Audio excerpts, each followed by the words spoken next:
To all who come, welcome. Disney is a time machine that takes us back, connects us together, and shows us that not even wishing upon a star ever gets old. Now come sit with your friends, Jonelle, Sean, and Megan as we deep dive into the heart of Disney.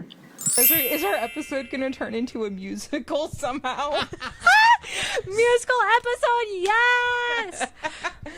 Hi, friends. Hi, friends! So we watched a movie with three sisters. Hey.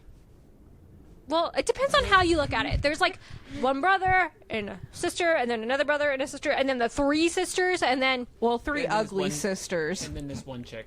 And then there's one chick. We watched Hocus Pocus! Poof. Bye. Hence why I'm wearing the hat. It brings energy. It brings main character vibes, apparently. You may see a whole new side of Megan. Megan, apparently we need to put a new hat on you every episode. We'll write it off as a business expense, and you will gain personality each episode with a new hat. Well, if you I love that. Well, if you were to go back last year to when we did our series on Halloween Town, Megan was on maternity leave, so she wasn't there. No. So this is your first time seeing Megan in full spooky season vibes. Hello. Yes. And to kick off spooky season, which it was not a kickoff with the Zack and Cody Ghost episode, though check it out. It was a prequel into what you are now going to enter. Yes! Spooky season! With Hocus Pocus And Haunted Mansion. the love of my life, the apple of my eye, Haunted Mansion. She loves Haunted Mansion. It's kind of... It's an ADHD hyperfixation. But Hocus Pocus is today's subject. Yes. Yes, I was going to go into something related to Hocus Pocus, but not the movie specifically. Tell me more. I really want to buy the Lego set. Yes. My sister owns a Lego set. What? Yes.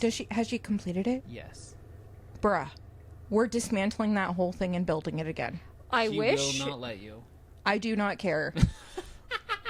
I have the app that has each set, and we will download the set and use the instructions and rebuild it and put it back. And we'll do it while she's asleep, and no one will ever know. Oh my goodness. We are going to heist We can Lego. airplay the direction of the TV so they're nice and big too. Ooh, good point. Legos. Oh, I see what you're saying. Bruh. Oh my god, why did this all just hit me now? Okay. Hi, Megan. Hi! It's official. I don't think I've ever seen the Lego set. I'll show It's you the later. Sanderson Sisters' house. Yeah, it's the house. It looks like a nice big log cabin. Oh, I like that. Shrek, but Hocus Pocus theme. Just think of it as that. Like, does it not look like a swamp? This is what I want to see. Shrek, Donkey, and Puss in Boots dressed up like the Sanderson sisters. Oh, God. Yes. We need that. I can definitely see Puss being Sarah. Winifred is obviously Shrek. And then Donkey is obviously whatever her name is, Mary. Okay, that's kind of one thing I did want to go into, though, is all of the actors who were in this movie. Yeah. What about them? I don't know any other actual names. Like, when I'm watching the movie, all I'm thinking is all the other shows I've seen them in. Yeah, so Winifred is played by Bette Midler. Sarah is played by Sarah Jessica Parker. Who's also in Sex and the City, right? Think so. Yeah. And then Mary, I don't know I can't remember the actress's name, but I've seen her in so many things. Hold so up. many things. She was. I might be confusing Mary then for... She was in James and the Giant Peach. She was Evil Queen in Descendants. What else was she? Was she not in? I guess. I mean, hell, she was in so much. Oh, and you were telling me that the director did High School Musical, and... Yeah, I found this out. Kenny Ortega was the one who directed. Yeah, Directed I Hocus noticed Pocus. that on the screen, and I was like, Yeah. Kenny Ortega? Yeah, he's the guy who directed High School Musical. No, I don't think you're doing it right. He directed High School Musical. And Descendants. There's not a song with Descendants. No. Like, Lost Okay. Cause. I know. They could have Wow. had a bop. Anyways, I also wanted to point out, sorry, I'm also just looking at who all is else in there, but I also wanted to like point out the jokes that were in there. Disney could not get away with this humor Today. Oh my god. This is like non-Disney rated. Sorry. No, I knew we were gonna hit this topic, and I feel like it's going down a rabbit hole. Okay, he definitely lost his virginity by the end of the movie. Jonelle! You took away my rant. You just took away my rant. Well, now rant on. For all you people that are like, Disney was so much more child friendly back in the day, y'all need to recheck whatever the hell you were watching. Because this movie ain't it. This movie, George of the Jungle, I realized, like, Disney has a lot of PG-13 jokes. What's worse is they did it next to the book. So they had a watcher. They did it in front of this little sister. And don't forget the perpetual teenage stuck in a cat. That too. The cat. The teenage And they cat. did it under the cover. Because, okay, the area where I thought they would have done it is towards the end when they're, like, wrapped up in a blanket with one another. Are you speculating when two of the main characters did it? Yeah. Oh my god. I didn't know this was what I'd be in for today. A casual reminder that we are not a kids podcast. I thought we were just going to make a fun of religion, but here we are. No, and here's why I say that, because the book was there, right next to them, watching, and then he, like, makes subtle, like, jokes after, like, to her about, like, essentially kind of, like, how good it was and, like, how he wishes she could stay longer. That would definitely insinuate that they would have done something underneath the blanket. That, of course, when she came out, she had jeans on, which would say no, but they were there for quite a while. I just thought they Context slept. Clues. They slept. Context clues is that they slept. But in reality, that's when he would have lost his virginity. Yeah. If you really think about it, then if only he waited a few hours before lighting the candle.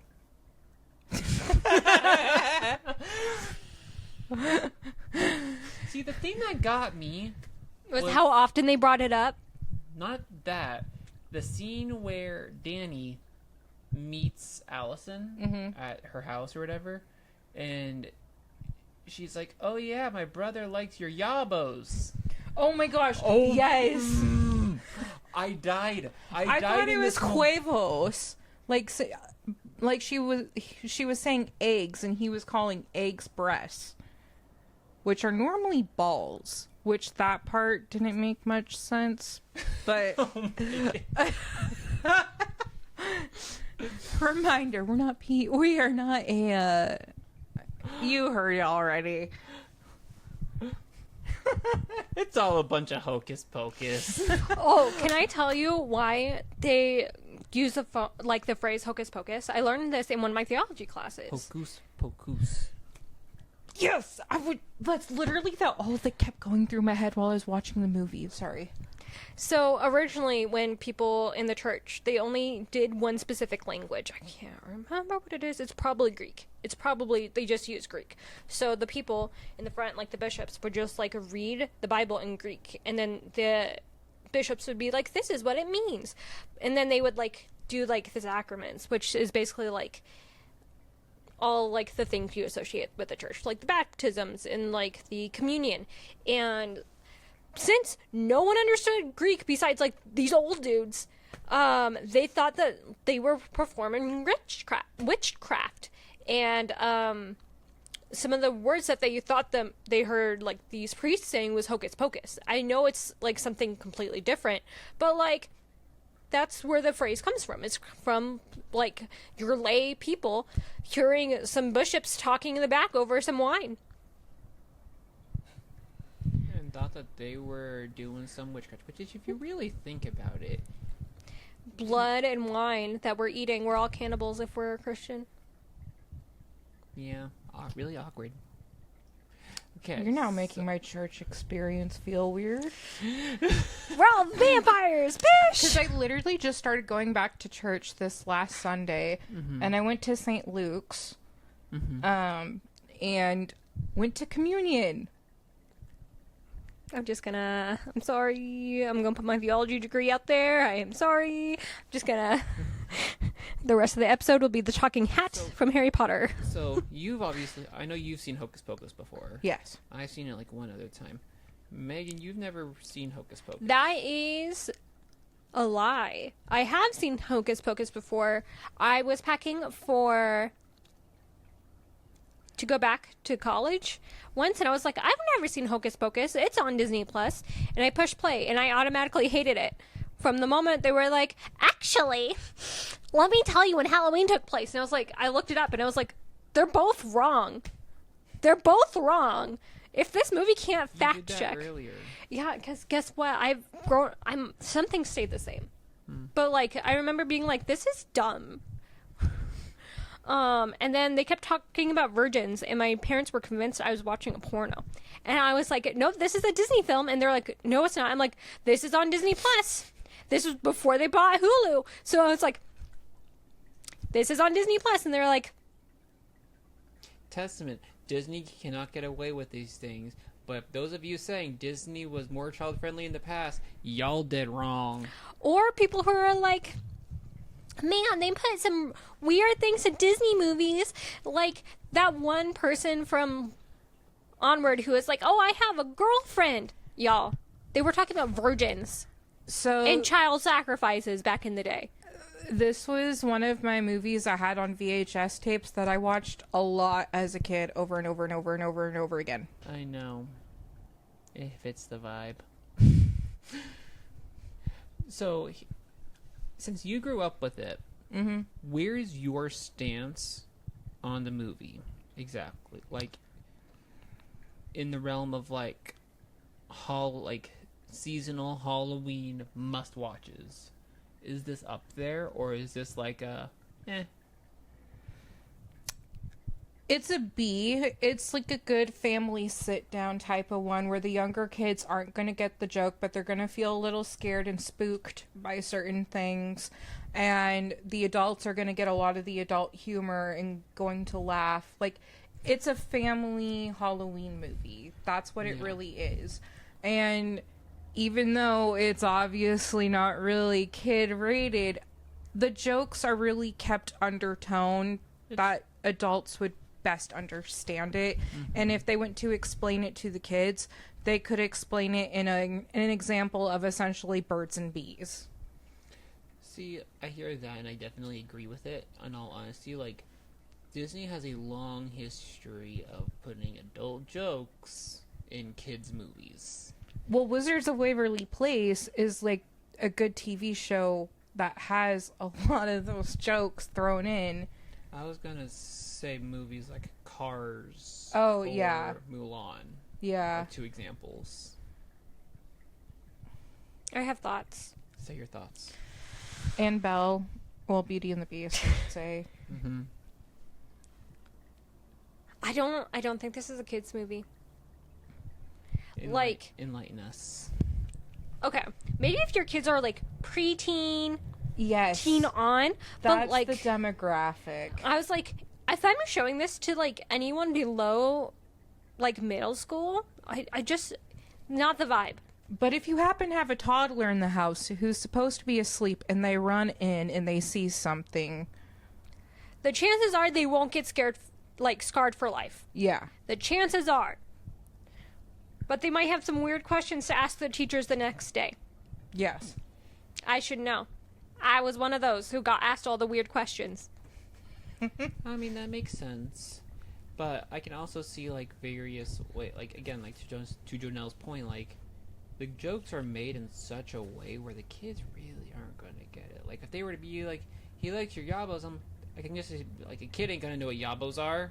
They're not going to be able to understand the context. The only one they would really question is when Max goes to talk to the police officer, and then he goes over and he's like, "You're still a virgin?" And then, like, they go and leave, and then the girl comes out, and then, you know, that whole scene. I feel like if I played this movie in front of a kid, they would ask me what a virgin was. I would just say it's a kid. That's the exact question that would come up. And Because they say it so often, and it's like such a integral part of the plot. I would just say it's a kid. Like, it just simply... Because they don't go into what details. You just said it could just be a little boy lights the... Or, like, a... Because they don't even specify that, like, a gendered virgin. It just says a virgin lights the black flame candle. You can literally just say it's a kid that likes the black flame candle. Because the association is that what hasn't happened yet, they're probably a child, and so on. so I'm thinking of this more in Christian terms. But, like, obviously, Virgin Mary is something that is brought up a lot and is taught to kids pretty early of just, like, Virgin Mary carried baby Jesus. But with that, you know, it was before she was pregnant with baby. She was just a young woman. And so I think that's where a parent could make a better assumption of just saying a virgin is a young boy or a young girl. I'm trying to think of how I would answer the question if a kid came up to me and was like, "Miss Megan, what is a virgin?" I think I would, one, choke on air. And then... Maybe a young pre-adult child, you know? Like, Yeah, I think... pre-adolescent. That's I think the way I would describe it is Yeah. like... A virgin is someone who hasn't done something yet. And I'm like, sometimes, like, very specific context, but a virgin is someone who hasn't done something. I mean, in a way, like... So they would like, want to know what that something is, though, but... But you can't have, like... and like depending on like the age group, it's like, oh, that person hasn't had their first kiss yet, so they're a virgin. But, like, we all... The school we went to, Whitworth, like... The Like, college. Whitworth University, yeah. This one on my shirt. That's really we're kind of all- weird, but We're all... Like, we all know the virgin pine cone. yeah.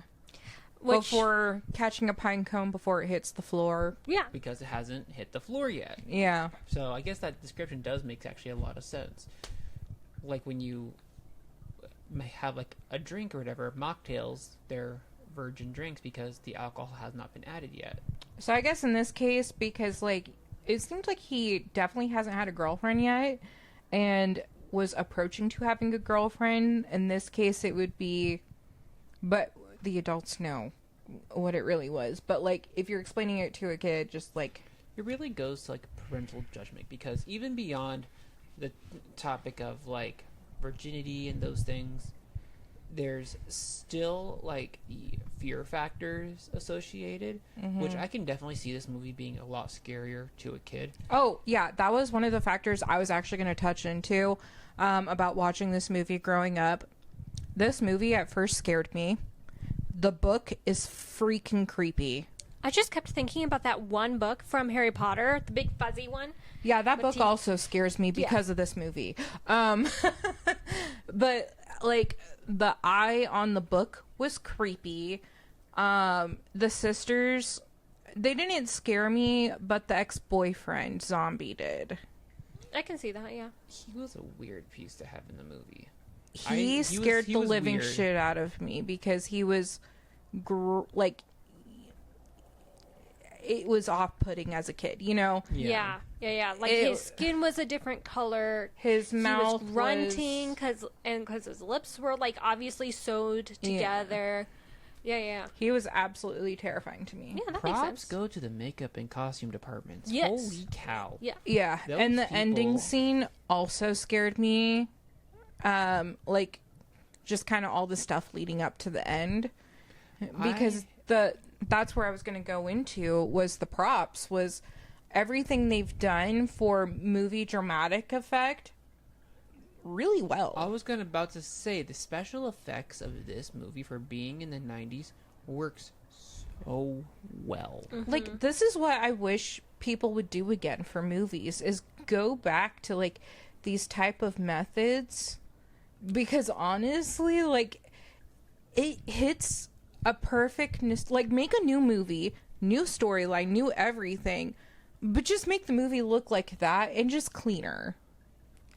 Yeah, I mean, you can, like, improve the practical effects, just like, I think of, like, special effects like an Imagineer would, right? When, like, you're going through a ride, like, they updated the Hotbox Ghost when, like, it was appropriate. Like, you update, like, the special illusions in the Haunted Mansion when, like, the technology gets to be that way. And I think the same thing could be done about, like, movie magic. I think the only thing that really bothered me, like, special effect was, like, the cat. Like, because there was a real cat that, like, they had for a few scenes. Then there was, like, the puppet of a cat, and then there was the other version of the cat. And sometimes I was just like, is that supposed to be, like, our cat, Binks? Or is that supposed to be something else? when you brought up the Haunted Mansion and the effects here, it really... I know we've had this conversation a lot around, like, special effects in TV shows. I think we had it when we did Darby O'Gill, when we did Narnia, like, a lot of... and Snow White. So the ones I was absent for? Now you're sitting in, Megan. Welcome to the show. Whoa! I thought you were in the Darby O'Gill episode. I think I was. Yeah, that was the Leprechauns. Yeah. But, or at least I watched the movie. It was the movie that started, Leprechauns being part of St. Patrick's Day. yeah. Or at least was, like, involved in that process. Mm-hmm. Yeah. But, like, you bring up the Haunted Mansion, really, I think, again, points a hole that I think we've been really driving is that all of these things are grounded in a live setting. Like, when you have a lot of movies nowadays, it's just full CGI. Like, there is no real sets. There is no... like, the people are there, and that's about it. Everything else is just... Avatar was a little bit different, though, in terms of their CGI. Like, there was a set, and they wore suits and things like that. And Yeah. I like it when they do that, because it does add realism to it. But, like, to what I was saying, though, was that when you have something that is grounded in reality, it more or less ups the challenge a little bit, because now you're taking CGI and adding to the real. It has to look real. You don't have room to grow to, like, err in that. If it's a CGI set, you're trying to blend fake with fake. Okay. I think I get it. Mm-hmm. I think I get it. I think what you're saying. Okay. So there's like this thing called the suspension of disbelief, right? So if I were to walk into a theater and a bunch of actors broke out into song, I'd be like, oh, that makes sense. This is a musical. I'm at a theater. Like, this is what's supposed to happen. This is what I was going to bring up, was literally how this kind of goes into that theater effect, or how you're going to sit in to watch, like, a show or something. Because, like, not all plays are musicals. So this is like watching a play, but there's no breaks. It's just ongoing the entire time, and everything has been pre-planned and ready, and it all just goes. Like, well, we think, like, remember when we saw Wicked and stuff?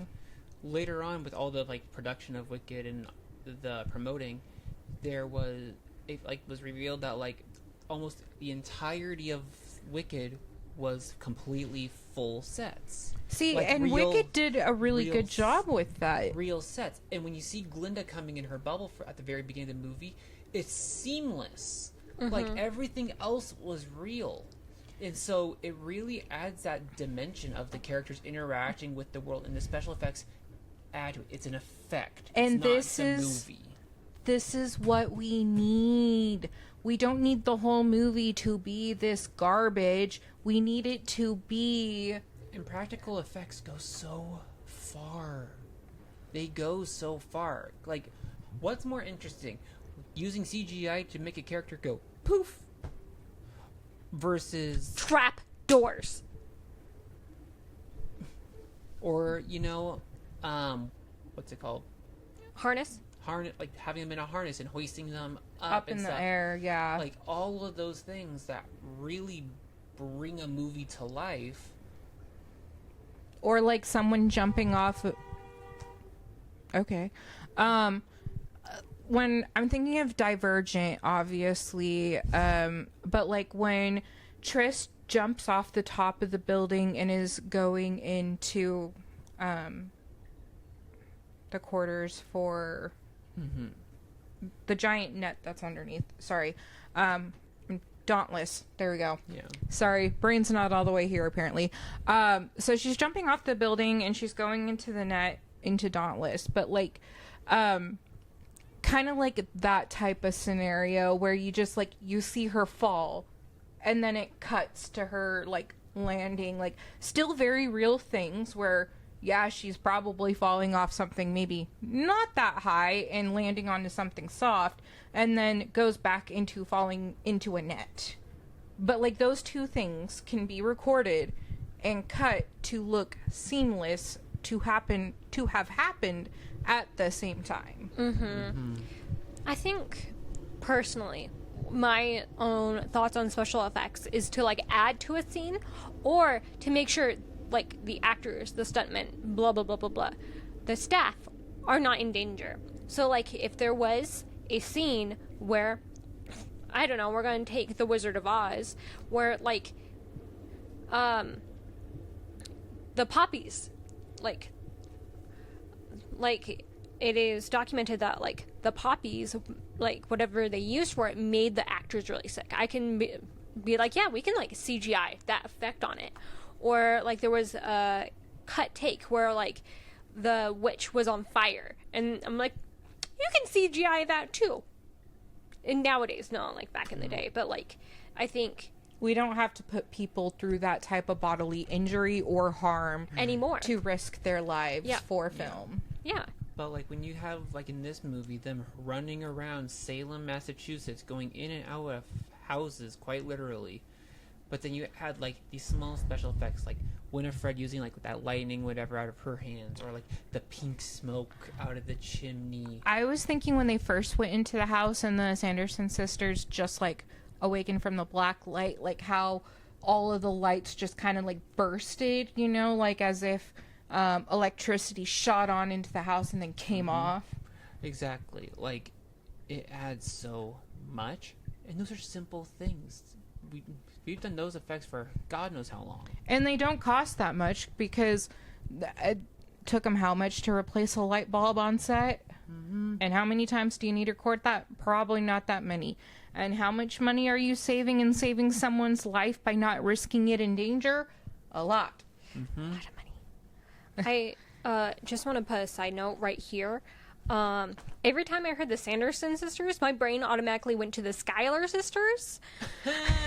So every time they were like Sanderson sisters, I was like, Eliza? Swisters. The Schuyler sisters? Well, yeah. Okay. I was throwing a joke out there because he was, at the end of Sanderson Sisters, you went Sanderson Swifters.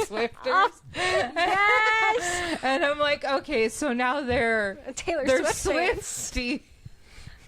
They're Swifter sisters. They would totally love the Reputation era. I was gonna say Evermore era. No. Evermore is like where she's like a witch. I mean, yeah, but like they would get down to Reputation. You're not wrong. They would get down. They would get down to Reputation. What are your thoughts on Max's parents in this movie? Which one is Max again? The dude, the teenage boy that you hate. I don't hate him. I just tend to find His parents are very sex positive. I mean, good for them. I also feel like they're not great parents. In the span of like the 24 hours we see them. Yeah, this is where it starts to inch on me. And I think this is more of a generational thing, honestly, because those parents are the same age as our parents. Yep. They're boobies. This is the parenting style we were raised up with. Sexually positive parents pushing that onto their children. I'm sorry, but y'alls were horny, and y'alls wanted to tell us how horny you were. I mean, fair, yeah. Well, and not to mention, like... And what was going on in the sheets. We did not need to know. TMI, thank you, goodbye. Well, not so really. Just this movie released in '93, so you figure they were recording probably at least a couple years prior, given budgetary stuff. we're beginning the parents who are parenting the beginning zillennial. Well, I'm looking at the decade I just finished, the 80s. Mm-hmm. Look at how life was in the 80s. It was a very Drugs, rock and roll, a very sex. sex positive culture. A lot of 80s movies in high school, you see a lot more of that type of humor and stuff. So it makes a lot of sense seeing why this humor is coming in. Well, and then let's look at the 90s and what was going on in there. And that's where we start seeing bell-bottom, like, low-rise jeans. And this was, like, I'm thinking more closer to late 90s, though, entering into the 2000s. I'm going to say low-cut jeans is very 2000s. Yeah, but, like, that's where it starts to enter, is towards that later part. So, oh my gosh, I went to Silverwood a few weekends ago, and We swear this connects, I'm pretty sure. yes, the blonde spiky hair is back. The 90s blonde spiky hair is back. Oh no. Oh, no. I can't tell you how many guys at Silverwood had bleach blonde tips that were spiky. That's gross. I'm sorry, that hairstyle just does not work. No, it does not. Boys, Don't No. do it. don't do it. No. Girls do not like it. Or at least these girls don't like it. Most girls don't like it. As a guy, I can say it's dumb. Just don't be dumb. But And this is our opinion. You can say F you to us all you want. That's fine. Leave it in the comment section below. Drive up our engagement. Thank you. don't forget to like and subscribe and hit that bell. Give her a little tickling under the chin. Give her a nice little pat on her head. What? Let her Wait, know what? she's having a great day. Who are you talking about? The notification bell. Oh, okay. Oh, God. Okay. Megan, you might not want to talk about a bell like that next time. Please don't. There's a lot of jokes going through my head you don't want to hear. Well, okay, in Big Can you Mouth, cut that? Nope. in Big Mouth, like, that reference is actually made towards, like, someone playing with themselves. Ding-a-ling. I was trying to quote Swoop. This is the, like, episode, apparently, where we ruin Megan's... what's left of Megan's child? Remember the beginning of the episode when we thought that Megan was just gonna be like super MC. energetic? I and know. character energy, and then we broke her. I know. Okay, so, like, before this, we were going into, like, a lot of random musical scenes because, check out our short eventually at some point, and you'll probably see it somewhere, but we were singing a great musical song, and then after that, we kept, like, saying random things that would burst out into another line from another song. So we're like, this is going to be the musical episode. And no, it has now turned into me ruining Megan's pure mind, apparently. It was bound to happen eventually. Yeah. But anyway. Megan is the oldest but the most innocent, and I am the wild middle child. Yep. And Sean's the baby. Me, Yes. the baby. You're the baby. Wah. Goo goo gaga. You're Max. I'm Alex. Oh, you're thinking Wizards, not the Max from the movie. Okay. Yeah. You're Justin. Congratulations. Yeah. Okay, so hear me out. Since you brought Wizards into this, since Disney owns and created Hocus Pocus, Mm-hmm. do you think there should have been an episode of Wizards of Waverly Place as a kind of where the Sanderson sisters can kind of guest star. No. I think it would have been fun if there was like a knockoff joke that was made in one of the episodes, like where they went into the wizard world and then they had to go into like a special part of the wizard world, and then there was a reference made to the Sanderson sisters and the black light in order to gain something for like the angels of evil or something like that. That would have been a perfect place to do it. I think it would have also been cool if they were to have mentioned or like have something to do with Salem, because they're in New York, and like, you know, there is that point where they go to like Transylvania, which has vampires and werewolves and stuff like that. And so I think it would have been interesting to have Salem, given its history and stuff.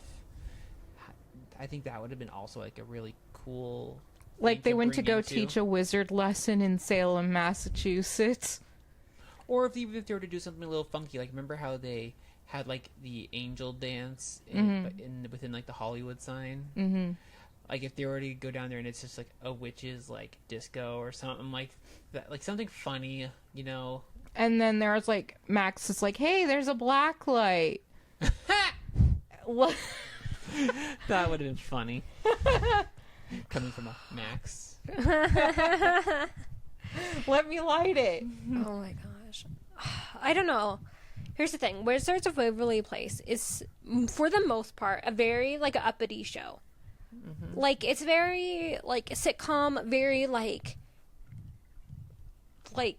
light to digest. Like, if Wizards of Waverly Place were a food, it would be a salad. It's easy to digest. It's generally pretty good, and you want it fresh.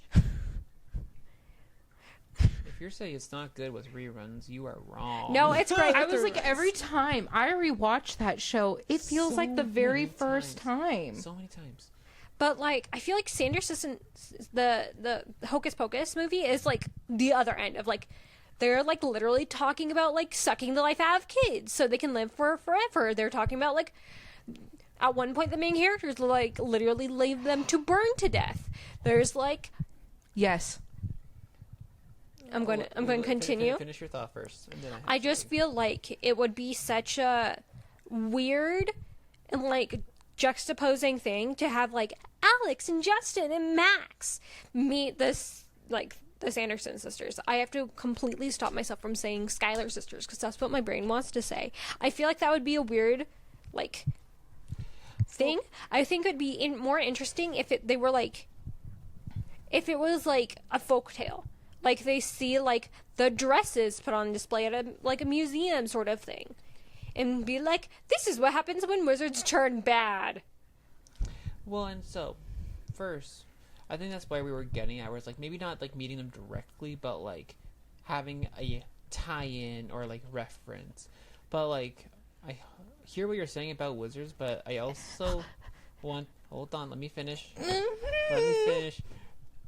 There is this thing with Wizards, given the time period that it was being released, where they were constantly being compared to Harry Potter, especially with the WizTech episodes. I can show you them another time, but it was a huge thing when Wizards first came out. Like, they would actually reference Harry Potter so many times to make fun of it. Okay, Yes. a great episode to reference the Sanderson sisters with Wizards of Waverly Place would be the Kukui episode. Why that one? Okay, it's a Halloween, like, you know, Halloween adjacent, but, like, the Kukuis are rich and, like, lifelong type of lasting entities that scare people and, you know... generally live off of the fear of children. So, like, let's say they're all on a cruise, on, like, a Kukui cruise, and the Sanderson sisters happen to be, like...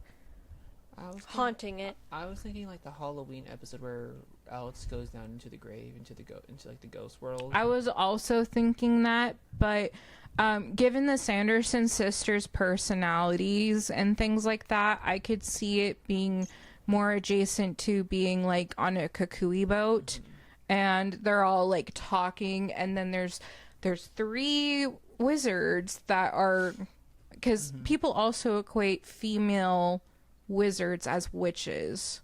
So, 3 magical beings that are sisters that are kind of like in their 30s. One's like maybe going into their 40s type of era thing, and one's like really hot, like an SNL type of skit. And then Max goes and like it's just like, let's turn on the black light.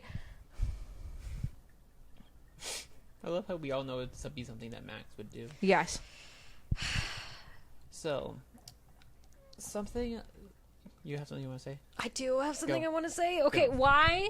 Okay, this is like totally unrelated, but I thought this during like when watching the movie. I've been thinking about this all day. What's with Halloween movies and having the parents go to like a dance where they're all dressed up and then they don't believe their kids when there's like life crises happening? They're like, "That's fine, honey," and then like the main, like the evil characters like do a song. Or like, "Oh yeah, it's fine. I'm just chilling." All the adults are like, "Yeah, he's fine. He's chilling." What are you referencing? When Halloween they went Town 2. Well, I feel like this happens. There was like also that time in Spooky Buddies where like Spooky Buddies, I can see. Halloween Town 2. I will say this is also just a common movie trope where feel like it's the parents leave and there's some older kids so that way there doesn't have to be a babysitter type of situation and things go awry and they're like, "I don't believe you," given the situation and context, because like in these cases, it's Halloween, so they're like, "Yeah, there's a lot of people dressed out like that, whatever." I think it also just comes to show, like, going along a conversation we had during the St. Patrick's episode, Halloween traditions, more or less, there's only 2. Trick-or-treating and jack-o'-lanterns? Well, okay, there's the jack-o'-lanterns. But, like, on a large scale, there's the trick-or-treating, and then Halloween parties. Oh, yes, yeah. There's the smaller stuff. Costumes, too. Like the costumes, which are part of trick-or-treating. You have the jack-o'-lanterns and stuff. That is actually like the only other true tradition. It's the equivalent of the Christmas tree and stuff. But when you think about like other activities that you do for Halloween, like there's like the going to pumpkin patch and but not all pumpkin patches are the same. Once you become an adult, it's kind of lame. You just sit there by your door handing candy to children. Yeah, it does kind of suck, which is why I'm happy I have a child now. But like, it's interesting that they do manage to bring in both tropes in a lot of more Halloween-esque movies. Like, there's always a dance of some kind. That's the Halloween party vibes, and then you also have the trick-or-treating, which is always present, which I think is a good representation of like the culture we have for Halloween, even though it also kind of shows there's not much. I want to leave us off on a cliffhanger, though. Because next week is Hocus Pocus 2. Can we just one question? Hi, Nova, our friendly cat. Which Not Sanderson sister is your favorite? Sanderson? It's Thomas Sanders. Okay, let's go. Favorite Sanderson sister? Sarah. Sarah. I just feel like, besides Winifred, and like the one that growls, she has the most personality. She's just living life. She's I'm just a bi. ditz. Sorry, I've seen her on Sex in the City a few times too. I'm sitting here like, she's just living life. Like how she goes, mucka mucka mucka mucka mucka muck. But I want to leave us off on a conversation for our next episode. Mm-hmm. Okay. The parenting, like the trust the parents have on their children. So great back then. They put too much trust. I'm sorry, too much trust. We're going to answer that in the next episode. Have either of you actually seen Hocus Pocus 2? Yep. Cool. This will be me flying solo for the first time. I'll still watch it with you. Yeah, I mean, like, this is my... This is like most of the episodes, though. I'm gonna make a joke. Okay. Forgive me for this one. Megan, you're losing your Hocus Pocus virginity.